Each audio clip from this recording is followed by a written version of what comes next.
আসসালামাইকুম প্রিয় বন্ধুরা, আমার মায়েরা বাবারা পরীক্ষা শেষ করেছে। পেপার আমি উঠাই নাই, বলছি সবাই চেক দিয়া যার হয়েছে তারা ঘুমাও। সুন্দর করে ঘুমাইতেছে পেলে এবং নার্সারির বাচ্চারা। এই পিছনে কথা বলে কে? যাদের হয়েছে ঘুম, হ্যাঁ, আপনারা এদের জন্য বেশি বেশি দোয়া করবেন। এরা যেন বড় হয়ে বিশাল আকারে আলেম হইতে পারে, আমার মায়েরা যেন হাফেজা হইতে পারে এবং সবার পরীক্ষা যেন সুন্দর হয়।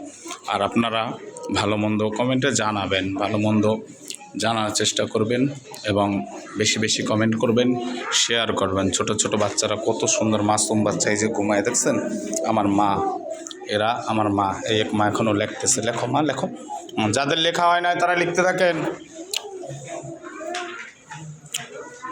বুঝছেন, খুব শান্ত সুষ্ঠু, এদের মতো পৃথিবীতে আর শান্ত কেউ নেই। এই যে দেখেন, এরপরে আপনারা বলেন বাচ্চারা দুষ্টমি করে, এগুলো ঠিক না, ঠিক আছে? আপনারা এভাবে বলবেন না। আমার মায়েরা বাবারা কত সুন্দর ঘুমায় দেখছেন। হ্যাঁ, আলহামদুলিল্লাহ, আল্লাহর হাজার শুকর। পরীক্ষার হলে ঘুমায় দেখছেন। আমার ছাত্রছাত্রী কি ডেঞ্জারাস জিনিস,